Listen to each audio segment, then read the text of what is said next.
Yes, good afternoon, good morning, good evening. Welcome back to Football Heritage TV. Whoever you are, wherever you are more than welcome. If you are new around here, hit the notification bell, please subscribe, and also like the video. Now, 2025 is upon us, and 2025 football fans are the craziest football fans I think I've ever seen. We've witnessed many eras, haven't we?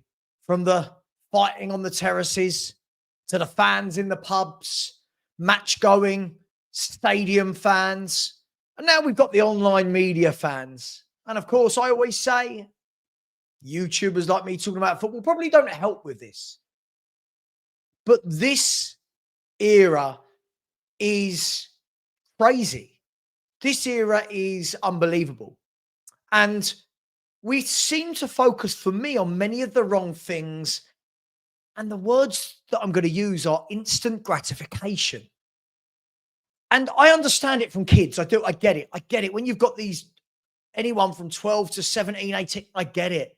I get their immediate need for success, that their rationale, that everything's great. They play these computer games where you can win, win, win, win.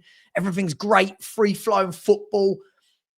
But when it's from lots of adults, I am truly, truly baffled.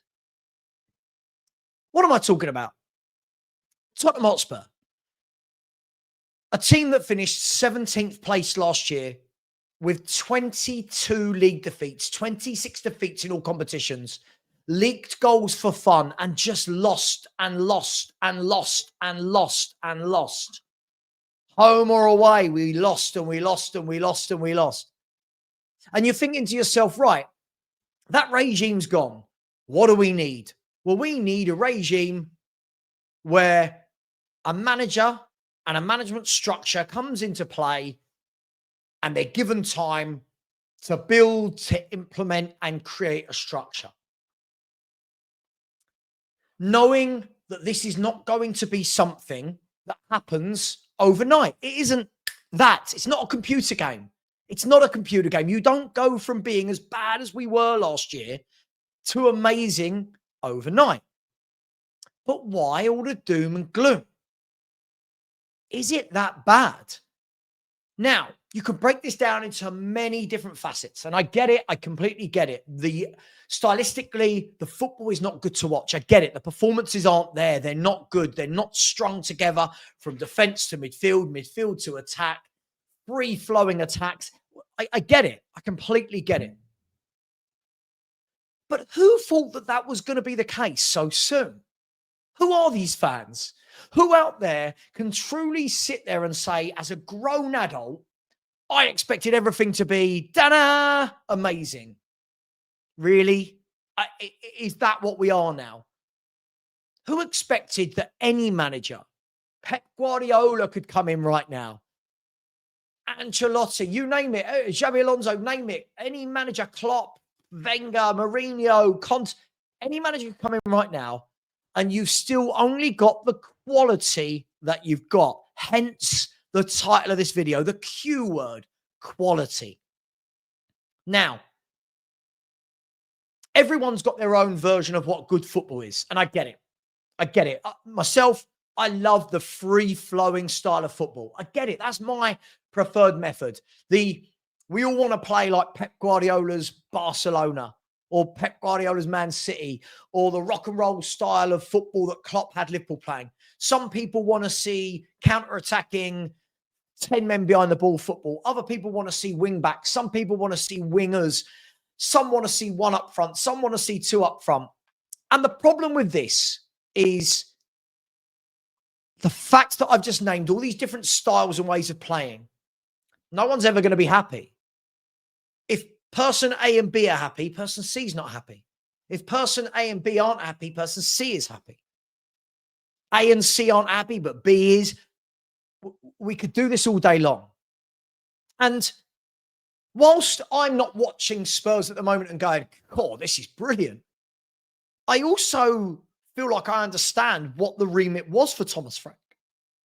What the remit was, no. What the remit is for Thomas Frank and his coaching staff. The remit is to build something. The remit is to take your time and implement. But our fans, it's now.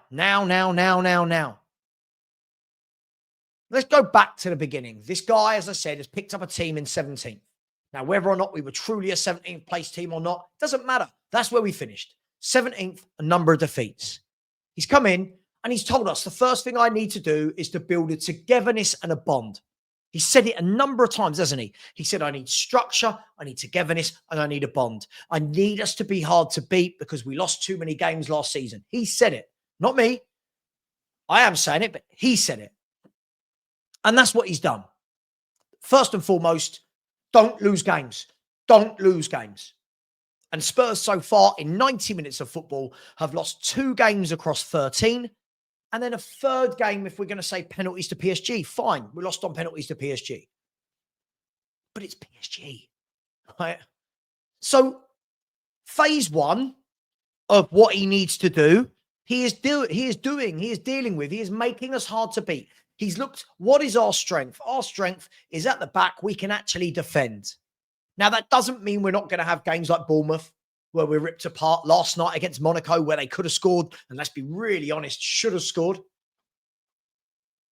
But the drama that people don't seem to understand that is baffling. Then you move it to the midfield. People want possession football. People want control games from start to finish. But then people want to see players like Sarr and Bergvall in midfield who can't retain a football. And it's not that they're bad players, but they can't retain a football. And if they can't retain a football, you don't have possession of the game. But when Thomas Frank plays Paulinho and Bentancur, don't move it forward quick enough. Okay, brilliant. So what do you want? You want the 2 that don't move it forward quick enough, or you want the 2 that give it away every time they get it? Now, what this tells me is this isn't about he's bad. This is about, if you want to play a certain style of football, you need to have square pegs and square holes. You need to have the profile of player that is able to play that way. This is the basics of football. If I want to play wing backs, I've got to have 2 brilliant wing backs. If I want to play 4-4-2, I've got to have 2 very good strikers, one that can hold it up, one that can score goals. If I want to play a diamond, I must have that DM that can sit in that diamond and win the ball and give it. We could do this all day long. If I want to play 4-2-3-1, I must have a playmaker that can play in behind the strikers. Yada, yada, yada. If I want to play with wingers, I need wingers. The problem is at Spurs is we don't seem to have a lot of anything. We have a lot of everything, but not a lot of anything. And what I mean by that is we don't really seem to have many specialists. Now, you look across the back, we've got some good options in the back. We have Van de Ven and Romero and Danso, and then Spence and Adogi, Porro, who, by the way, I think has had a really poor season, but Porro, we've got some numbers there. But then when you move it into the midfield, is the quality there? Is the Q word there? And anyone that watches me regularly will know I talk a lot about the Q word, quality. We talk a lot about what we need, but what we actually need more than anything else is quality. We keep buying average footballers. And when you keep buying average footballers, your team will end up being average. We keep overhyping young players that are average at the moment that could grow to be quality or might not. So we don't know. Young players develop at different times. Some reach their ceiling. Some reach their level of potential. Some never do. But the problem is we've got too many average footballers in this squad. Far too many average footballers. Some are very poor even. But yet fans still expect those footballers will keep rocking up and we'll beat them 3-0, them 4-0, them 4-0. Let's just rock up to Everton and win. Let's just rock up to Monaco and win. We can win there, win there, win there, win there. Well, when did we become that team that just win? When did we become that? Who of all the Spurs fans, who sat and looked at this squad and said, yeah, that should be winning every game? Now, of course, yes, disappointing not to win games like Wolves. I get it. But every team has that. Before last night, Liverpool had just lost 4 in a row. 4 teams that Liverpool should be beating. They lost them because you know what? Life isn't perfect and you don't win every game. But if you can't win, don't lose. And that is something that Frank has implemented into the club. Is it pretty? No. But has he given us a spine? Has he given us some rigidity? Yes.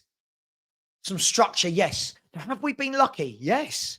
But why now is the fan base talking about luck as though it's a bad thing? Oh, but we've been lucky. Okay. Nothing wrong with that. Luck doesn't last forever. Sure, of course it doesn't. But when you are lucky, that's fine, right? You're allowed to be lucky. Oh, they're lucky they got that goal. They're lucky that won that game. I'd rather be lucky than unlucky. So I look at that midfield and I look at the quality. Paulinho is a quality number 6. That is the one player in all of our midfield options where I go, you are quality. Now I look across the rest. Bentancur, he's okay. Sarr, he's all right. I mean, I don't think he's a good footballer. I think he's a good athlete. He breaks up play. He does all the doggy work. For what he's good at, but he's not a good football player, is he? He's not get the ball at his feet, pass, move, dictate. That's not his game. He's okay. Bentancur's okay. Gray, don't know, looks okay. Bergvall, a lot of hype, loads of people building him up. He's getting better and better and better. Is he? At what? He gives the ball away at a rate of knots. Now, I'm not knocking him. He's a young player. But again, this is the type of player that we are screaming and shouting for. Oh, don't play Bentancur. Bergvall's got to play. Whenever I watch Bergvall play, he gives the ball away at a rate of knots. A rate of knots. Now, that's not to say he's not going to develop into a very good player. But again, our fans went, boom, pedestal. Oh, Bergvall. Oh, Sarr. Wow, it's just too soon. So I look at that midfield and I don't see how we do control lots of games of football. I don't see that the players are there. Hence why many of us were saying in the window, you've got to buy a midfielder.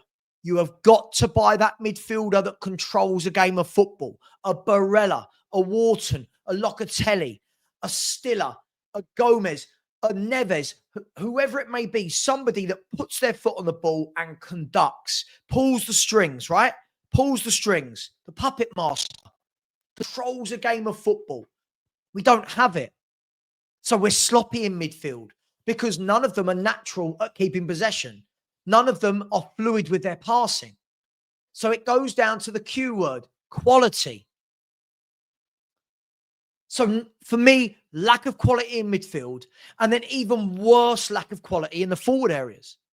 Kudus is a top signing. But this guy is all we've got as an outlet. He is all we've got as an outlet. Until Maddison comes back, until Kulu comes back, this is our outlet. And he's going to be running to the ground, and he's already starting to look a bit tired. And teams are already working out. If you put 2 men on him, 3 men on him in some cases last night, Spurs don't have an out.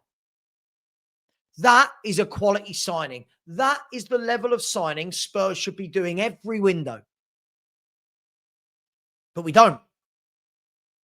We don't do that because the other forwards are Odegaard and Tell and Richarlison and Solanke and Johnson. And then Mawani, I'll park and talk about him in a minute. Look at those 5 forwards.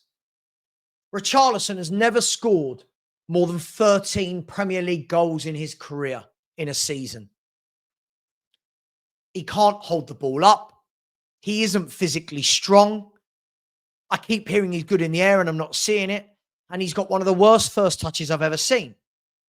But that's what Thomas Frank's got. Oh, but Thomas, stop playing Richarlison. Okay, here's Tell. Awful first touch. Poor passing. No strength. Not good with the link-up play. Hardly scores. Hardly assists. Oh, but Thomas Frank, stop playing Tell. Okay, who do I play? People go, Mawani. Well, up until now, Mawani's not been fit. So whoever he plays up front isn't good enough. Whoever he plays up front, oh, Thomas Frank did this. I can't believe he selected that team. Okay. But where's the quality? Where's the Q word? The left wing, probably our weakest position on the pitch, as well as striker. Tell can play there. Can play there. Johnson, again, as a winger, can't beat a man, no strength, no hold-up play, can't link up, can't pass, but he gets the odd tap in, and our fans go, Johnson's got to play. Oh my God, Johnson again, ole, ole.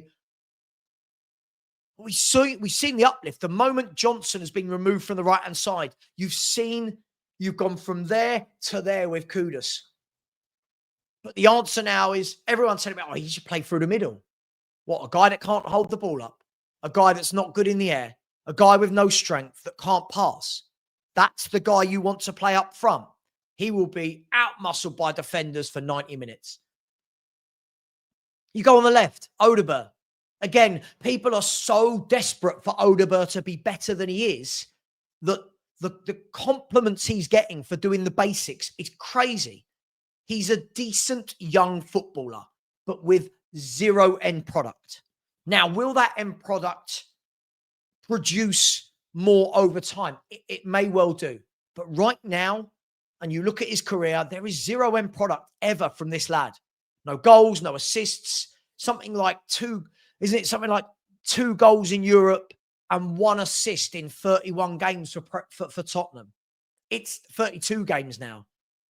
Decent, neat, tidy, no fear factor. But that's what we've got on the left wing, Johnson or Tell or Odegaard. And yet, Thomas Frank, why aren't we playing great football? Well, I don't know, maybe. If you haven't got good midfielders and you haven't got good forwards, maybe you're going to struggle. Xavi Simons, the big hope, hasn't started how we would have all wanted him to. Only started 4 Premier League games, needs time. But again, needs time. Like Thomas Frank does. No time is being afforded. Already I'm seeing children, I would say they are grown adults, but on X saying, hashtag say no to Frank. Hashtag Frank out. Thomas Frank has an identical record to Pochettino's start at Tottenham. And I remember everyone, Poch out, Poch out, Poch out. And then we had 4 or 5 brilliant years. But he had time to build, to coach, to develop. More importantly, to bring in players. I just feel it's all a bit crazy at the moment. We've lost 2 in 13, 3 if you want to count penalty shootouts. Is the football great? No, as I said. But we need quality. We've got too many fans that rate average footballers and then demand quality results. You can't have average here, but quality results there. It doesn't work. You're going to have good games like Man City where you go, God, that was excellent. But average players raise their game every now and then. It's not the norm. It's not the consistent for them. Listen, Thomas Frank won't be here forever. No manager is. But it's madness. 13 games in. And I can tell when I'm looking at comment sections, you can tell who kind of gets football and patience and who doesn't. We're acting like he's played 8 in the league and lost 8. Look, what's the drama? We are sitting in 6th, level with Chelsea, 1 point behind Liverpool and Bournemouth, 2 points behind Manchester City. What is the drama? If it's purely stylistically and its performances, that will change and evolve over time as we get better players, as he spends longer with these players. It will take time. But please, let me call for patience. The drama is that we're 6th in the Premier League. Depending on other results this weekend, we could end up 2nd. Now, what's the drama in the Champions League? Let's have a look. What's the drama? Have a look there, right? Newcastle United, 6 points. They're in the top 8. We're 1 point below them with Copenhagen to play at home. There's no drama. It is just this immediate insecurity from fans and this need to be amazing now. We don't want any coach to have time. No coach can have time. Fine, sack Frank right now. What you doing? Who you bringing in? Whoever you're bringing in has got Tell and Odebert and Solanke and Ritchie and Johnson and Sarr and Bergvall and Gray. Whoever you're bringing in doesn't have these top players. We are 6th. We are not 16th. We're not losing many. I get it. I get it. We all want to watch better football. I want to watch better football, but it's going to take time. Surely we all deep down knew this in our hearts when we signed a new manager. We knew this, didn't we? Please, can we just relax a little bit? Because it's getting to the stage now where we are so toxic. Other fan bases going, what the Spurs want? You've got a new manager. You're not losing many games, and you want him out because he's lost 2 in 13? Where does the buck stop? Where does this trend stop? Iriola, who everyone wants now. Iriola, who I like, top manager, didn't win in his first 9 games as Bournemouth manager. Imagine that had been at Spurs. Imagine he came to Spurs and didn't win any of his first 9. You'd all be calling for him to be sacked. Arteta's first season, Pochettino's first season, everyone is going way overboard. Please, can we calm down a little bit? We are Tottenham. We are not Liverpool or City. We have not got this God-given right with these players to just keep winning and playing good football. We don't have the players to play good football. Give it time. I will leave it there.